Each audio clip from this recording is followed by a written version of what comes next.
People who took revenge on their bully. What happened? I hate the term bully in this context, but a former man-child neighbor had issues understanding that it wasn't okay to throw his garbage in my yard or let his drunk friends piss on my house.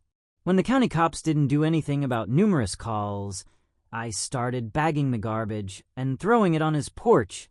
He escalated to putting rat poison in hot dogs and throwing them to my German Shepherd mix. I saw her convulsing and found 3 packages worth of hot dogs studded with pellets right along the fence. She pulled through, no worse for wear. Cops said I couldn't prove who did it. So the next time he threw garbage in my yard, which usually contained the guts/waste from his hunting and fishing, I gathered fish guts into a bag, waited until he left, and put them in the rafters of his porch, under the hedges in his yard, and finally inside his air conditioner unit. About 3 days later, he had all the doors and windows open. The following week, he was having the carpet replaced throughout the house. Eventually, the guts rotted away and the smell faded, but I think he knew I did it, because I never found trash in my yard again. Do not fuck with my dog. My great-uncle had neighbors that would throw their dog shit into his yard with a shovel. First he talked to them about it, but they denied it and told him to fuck off. Next, he bagged up a week's worth of shit and put on their doorstep, but they kept up with the shoveling. This goes on all winter. He's had to stew on this not knowing what to do, because even though my great-uncle is an asshole, he's not going to poison the dogs. So spring rolls around and the neighbors rip out their lawn, landscape it, and truck in all new soil before laying turf. During this time, he got a nice break from the dog shit since they couldn't let the dogs walk on the new grass as it was setting and had to take them on walks to do their business. For about a month, he got used to not having dog shit in his yard again, so when it came back, he remembered how pissed it made him. He's trying to figure out what to do about all this dog shit when he realizes that there isn't any more coming over the fence. Maybe they started being more considerate? Nope, the cars are gone. It looks like they're out of town. So he heads down to the gas station and fills a couple jerry cans up with Dial. He goes into their newly finished backyard and uses the fuel to write dog SHIT in big, huge letters that filled the yard. They came back from vacation to a few new dead spots on their lawn. About a week later, the words had really taken shape, and my great-uncle was confronted about the vandalism. He denied it and told them to fuck off. None of the other neighbors said they saw anything because for the time their yard was being redone, they let the dog shit all over the neighborhood and never clean up. In the end, they had to rip up their new lawn and put in new again, and they still threw shit in his. My buddy and I pulled a prank on a bully, Adam, during the last 2 weeks of high school. We were hanging out at home playing video games, and Adam surprised us by stopping by under the guise of wanting to be friends, despite having picked on us for the better part of 4 years and one time stabbing me with a pencil. Within about 5 minutes, he was pressuring me to write his final assignment for him, a speech for debate class. At first I said no. I mean, what is this, some comic book cliché? What will he demand next? My milk money too. But my buddy kept winking at me, putting the pressure on, and convinced me that we should do it. After some negotiation, we agreed to put together a speech for him, but only if Adam would pay us $25 and also pick up a, rather elaborate, dinner order from Wendy's for us to eat that night. He agreed. My buddy and I ate well that night, and we had a plan. What we actually gave Adam was a quickly and pretty poorly written and somewhat incendiary speech about the silliness of Martin Luther King Day, and how, if America really wanted to celebrate a true hero, it would instead be Joe Namath Day. I'm serious. That's what we wrote.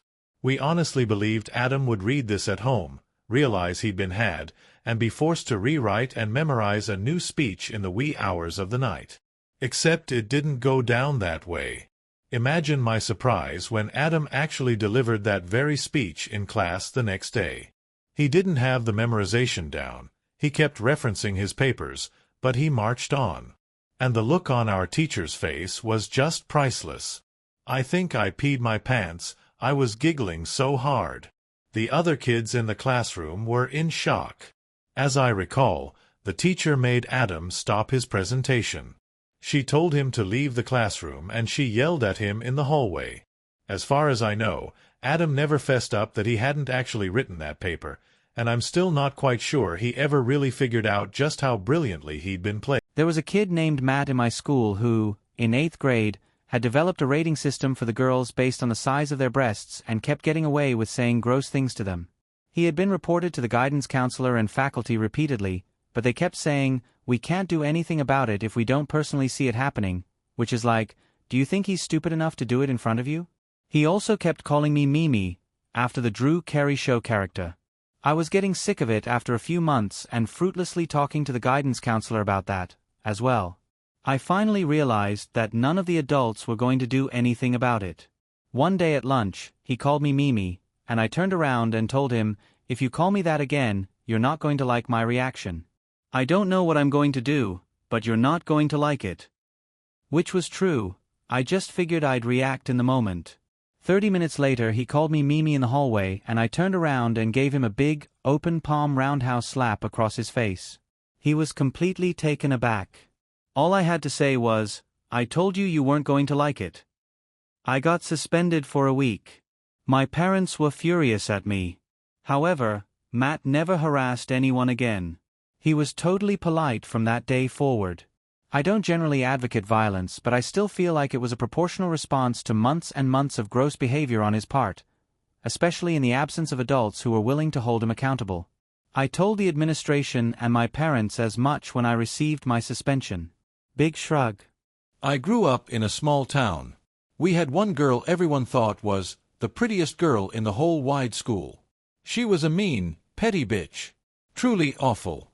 For example, my cat died when I was in 5th grade. She sat behind me muttering about how funny it was that my cat died, that he was a stupid cat, that he died because my mom was too poor to take him to the vet, and urging me to cry. "Are you gonna cry? Are you gonna cry about it? Like a big baby. Big baby cry over your stupid cat? Everyone's gonna see you cry. You're about to cry, aren't you?" And so on. This wasn't even the meanest thing she did. And she was mean to everyone. One day in 6th grade, I'd had enough. She didn't even do anything truly awful. I was just like, "Fuck Jennifer G," and decided to do something about her. I stole one of my mom's little index/recipe cards and meticulously wrote, "I stuff my BRA," in big bold letters. I stuffed that and a little gold safety pin in my jacket pocket.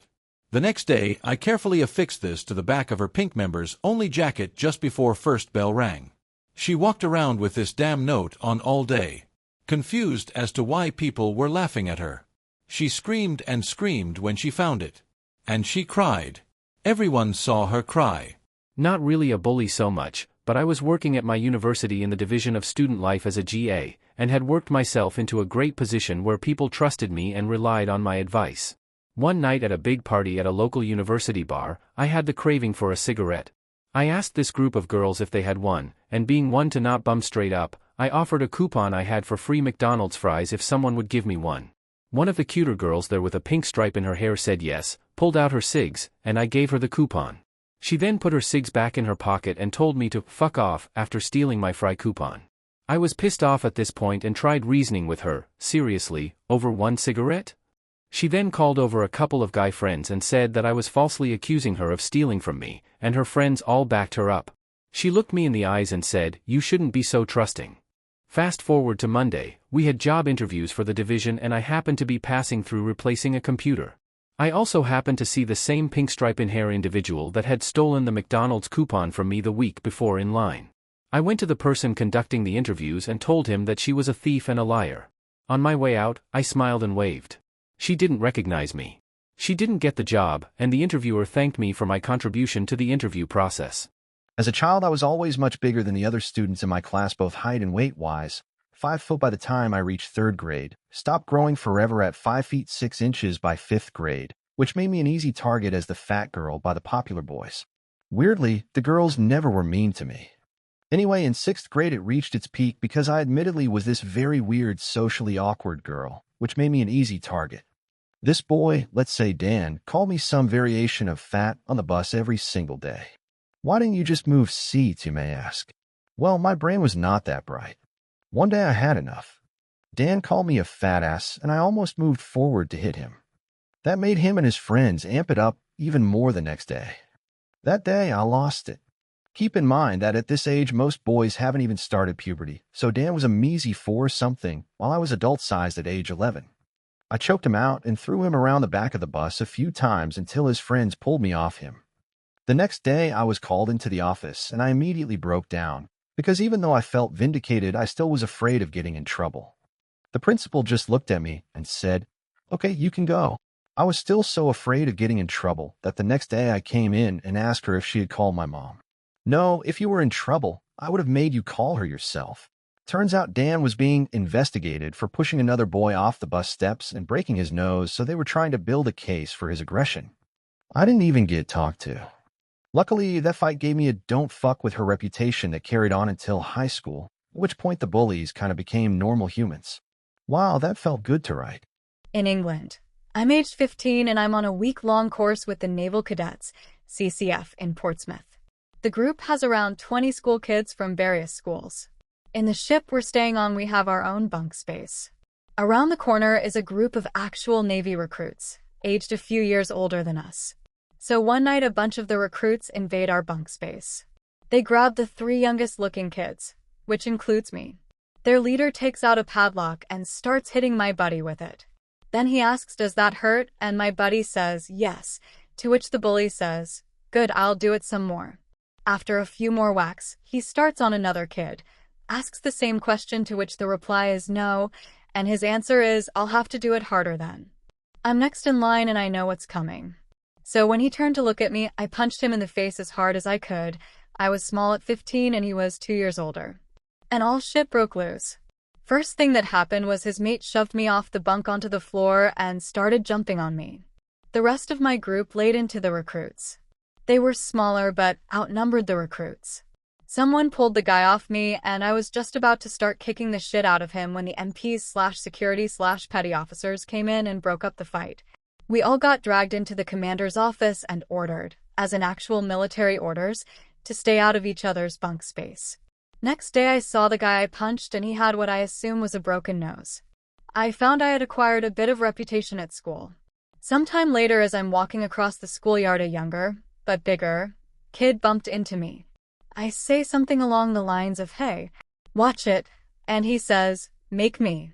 His buddy comes up and drags him off saying, "Don't fuck with him, he's crazy."